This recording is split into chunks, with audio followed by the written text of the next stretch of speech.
আসসালামু আলাইকুম, সবাই কেমন আছেন? নিশ্চয়ই ভালো। আপনারা নিশ্চয়ই জানেন যে লাস্ট কয়েকদিন ধরে পাকিস্তান টু মুলতান আমরা দেশ সংক্রান্ত যে বিষয়গুলো নিয়ে আমরা দেখলাম যে সানভি ওর তনি নামে যে একজন লেডিস বয়স্ক একজন ব্যক্তিকে বিয়ে করছে, তার নিয়ে যে ভাইরালটা বিষয়টা হয়েছে সেটা। তো এখানে একটা জিনিস আমাদের যে জিনিসটা মাথায় খেলে যায় যে আমাদের স্বাভাবিক মানুষজন একটা ড্রেস কিনেছে, ড্রেস কেনার পরে তার এটা ভালো লাগে নাই, সে এটা কমপ্লেইন করছে ভোক্তা অধিকারকে এবং অ্যাজ এ রেজাল্ট ভোক্তা অধিকার সেটার একটা নোটিশ দিয়েছিল, কিন্তু পরবর্তীতে তারা কোনো ফিডব্যাক দিয়ে নাই। অ্যাজ এ রেজাল্ট ভোক্তা অধিকার সেখানে অ্যাকশন নিয়েছে এবং এটাকে সার্টিফাই করছে। খুবই ভালো জিনিস, ভোক্তা অধিকারকে ধন্যবাদ জানাই।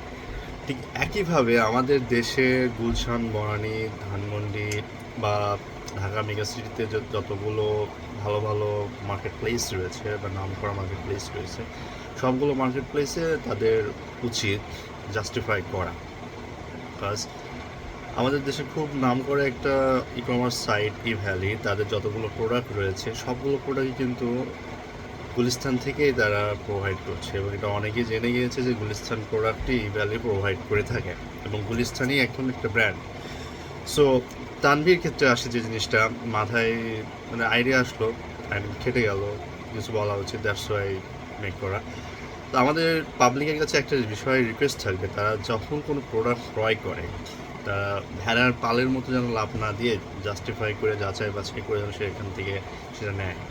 একইভাবে আমাদের দেশে যে সকল ব্যবসায়ীগুলো রয়েছে যারা আঙ্গুল ফুলে হঠাৎ করে উপরের দিকে উঠে যায়, এই জাতীয় ব্যবসায়ীদের তার প্রোডাক্টের মান, কোয়ালিটি এগুলো নিশ্চিত করা প্রয়োজন। আপনার যদি আপনাদের প্রোডাক্টের মান, কোয়ালিটি ঠিকমতোভাবে প্রেজেন্ট না করেন পাবলিকের কাছে, পাবলিক কিন্তু সেই জিনিসটা নিবে না এবং তার প্রমাণটা কিন্তু আপনি তনির ক্ষেত্রেই দেখেন।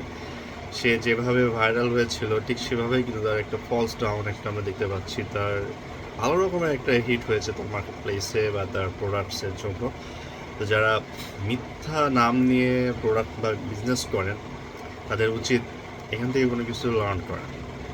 আর আমাদের জাতীয় ভোক্তা অধিকার অধিদপ্তরকে বলবো যে আপনারা প্রত্যেকটা প্রতিষ্ঠানে এইভাবে অভিযান চালান, আপনারা সেখানে বিষয়গুলো জাজ করেন, দেখেন তারা ঠিকমতো প্রোভাইড করছে কিনা। আর আমাদের যে সকল ভোক্তা, দ্যাট মিনস আম জনতা বুঝে শুনে প্রোডাক্টগুলো নেওয়া উচিত। যেখানে সেখানে দেখলাম স্রোতের ঘা ভাসিয়ে দিলাম, এই ড্রেসটা পাকিস্তানের, এই ড্রেসটা ইন্ডিয়ান, এই ড্রেসটা ইটালিয়ান বা হাবিজাবি যেগুলো আমরা দেখে থাকি, ব্র্যান্ড নামে যেগুলো আমরা ক্রয় করে থাকি সেগুলোকে আদৌ ব্র্যান্ড, এই জিনিসটা আমাদের একটু বোঝা উচিত এবং জাস্টিফাই করা উচিত। ধরেন 10টা মানুষ, 10% পাবলিক এই জিনিসগুলো বুঝছে যে কোনটা ব্র্যান্ড, কোনটা ব্র্যান্ডের না, কাপড়টা কেমন হবে, মান কেমন, কোয়ালিটি কেমন, থিকনেস কেমন, এই জিনিসগুলো কিন্তু সবাই জাজ করতে পারে না, সবার মাঝে এই নলেজগুলো নেই। সো যারা এই বিষয়গুলো জাজ করতে পারে, বোঝে, তারা ঠিকই এইগুলো থেকে কিন্তু ভালো বেনিফিটেড হয় এবং মানসম্মত প্রোডাক্টটা তারা কিন্তু ক্রয় করতে পারে।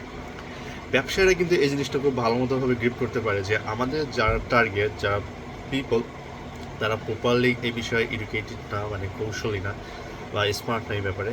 সো তাদেরকে আমরা যেভাবে পারি বুঝিয়ে দিলাম, তারা তারা নিয়ে গেল এবং সেই অনুযায়ী তারা এটা নিয়ে খুব হ্যাপি ফিল হলো, এমনটা কিন্তু এখন বেশি হচ্ছে এবং এটা শিকার হচ্ছে এই সাধারণ জনতা। সো আমাদের সাধারণ জনতা যারা বিষয়গুলো নিয়ে একটু ভাবে, তাদের উচিত ব্র্যান্ডটা নিয়ে ভালো মতো জানা, ভালো মতো বোঝা, কাপড় সম্পর্কে ধারণা রাখা যে এরা প্রকৃত অর্থেই কিনা ইন্ডিয়ান, পাকিস্তানি আর সামওয়্যার। কিন্তু আপনি আপনার দেশের প্রোডাক্টটাকে একটু ভালো উন্নত করুন, আমাদের দেশের প্রোডাক্টটা একটু মান কোয়ালিটিফুল করুন, যেন ইন্ডিয়া, পাকিস্তান বা জাপানিজ বা ইটালি যে কোনো প্রোডাক্টের সঙ্গে আমাদের প্রোডাক্টটা যেন অনেক বেশি ক্লাসিক্যাল থাকে, কম্প্যারিজন একটা ভ্যালুতে যেন পৌঁছায়। সো আমাদের দেশের প্রোডাক্ট শিল্প যারা আছেন তারা আমাদের দেশের প্রোডাক্টগুলোকে একটু মানউন্নত করলে এই জিনিসটা কিন্তু হবে না। আমরা আজকে কোনো প্রোডাক্ট নিতে গেলেই জিজ্ঞেস করি যে এটা বাইরের কিনা, বাইরের হলেই ভেবে নিই এটা খুবই ভালো উন্নত মানের প্রোডাক্টগুলো হবে, কিন্তু এমনটা নাও হইতে পারে।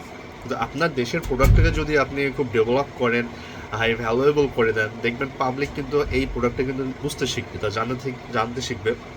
একইভাবে কিন্তু তারা এই প্রোডাক্টটা ব্যবহার করেও স্বাচ্ছন্দ্য বোধ করবে। যদি তারা নিজের দেশের প্রোডাক্টটা ব্যবহার করতে আগ্রহী বোধ না হয়, এই যে শূন্যতা, এই যে গ্যাপ, এই গ্যাপটাই কিন্তু বাইরের দেশের প্রোডাক্টগুলো কিন্তু নিতে বাধ্য হবে এবং তারা এই সুযোগটাই নেবে। এখন কম্পিটিশনের যুগ, এবং ওয়ার্ল্ডের যুগ, ই কমার্স বলেন বা ইন্টারনেটের এই সময়ে এসে তারা যে কোনো কিছু ভালো কিছু নিতে খুবই উদ্গ্রীব থাকে। এবং ওপেন মার্কেট প্লেসে যদি আমাদের দেশীয় প্রোডাক্ট এভাবে মার খায়, তাহলে কিন্তু কোনো প্রকার প্রোডাক্ট কিন্তু তারা ভালো মতোভাবে লঞ্চ করতে পারবে না। অ্যাজ এ রেজাল্ট আমাদের দেশে যে ছাতার মতো গুজিয়ে ওঠা যে সকল ব্যবসায়ী রয়েছে, লাইক টনির মতো, এরা কিন্তু ঠিকই লাভের গুড়টা নিয়ে চলে যাবে এবং পাবলিককে ঠকিয়ে এভাবে তারা লাভবান হতে থাকবে। ঠিক একইভাবে যারা ফল ব্যবসায়ী আছেন, যারা বলে যে এটা বাইরের প্রোডাক্ট, এটা মিষ্টি সুস্বাদু ফরমালিন মুক্ত, কিন্তু তা সেটা হয় না। সো ভোক্তা অধিকার বা যারা খাদ্য বিশারদ আছেন, তাদের প্রত্যেকেরই উচিত প্রত্যেকটা ফ্রুট সেল বা ফ্রুটস মার্কেট বলেন বা ড্রেস মার্কেট বলেন বা চকলেট মার্কেট বলেন, যে কোনো মার্কেটে তাদের এই সত্যতা নিরূপণ করা যে এটা প্রকৃত অর্থেই বাইরের কিনা, প্রকৃত অর্থে এর প্রোডাক্টের মানটা কেমন এবং আমাদের দেশীয় প্রোডাক্টের ভ্যালু কেন উন্নত হচ্ছে না সেটা নিয়ে ডেভেলপ করা উচিত। তার ফলে আমাদের সবাইকেই এই গুলিস্তানের প্রোডাক্ট কিনতে হবে পাকিস্তান বলে, অথবা গুলিস্তানি প্রোডাক্ট কিনতে হবে ইন্টারন্যাশনাল ব্র্যান্ড বলে, অথবা গুলিস্তানি প্রোডাক্ট কিনতে হবে ইন্ডিয়ান থ্রি পিস আর শাড়ি বা সামার বা সামথিং যেটা আমরা বুঝে থাকি সেটাই।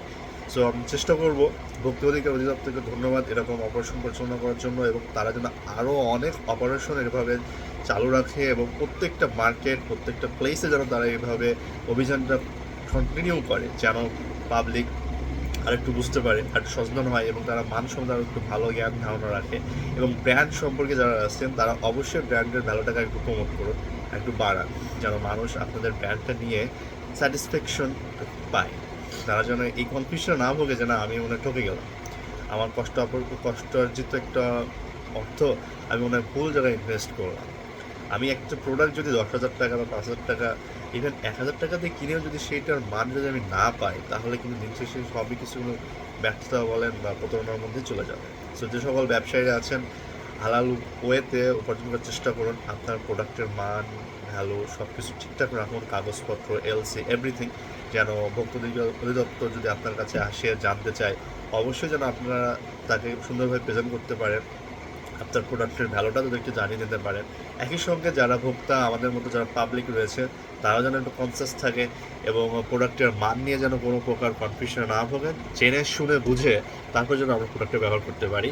এবং তুলির মতো যারা এভাবে গুজিয়ে ওঠে এবং মানুষকে ঠকায়, তাদেরকে আমরা রিমুভ করে দিই।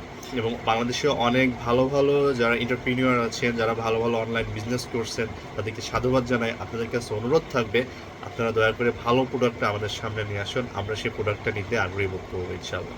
সবাই ভালো থাকবেন। আসসালামু আলাইকুম।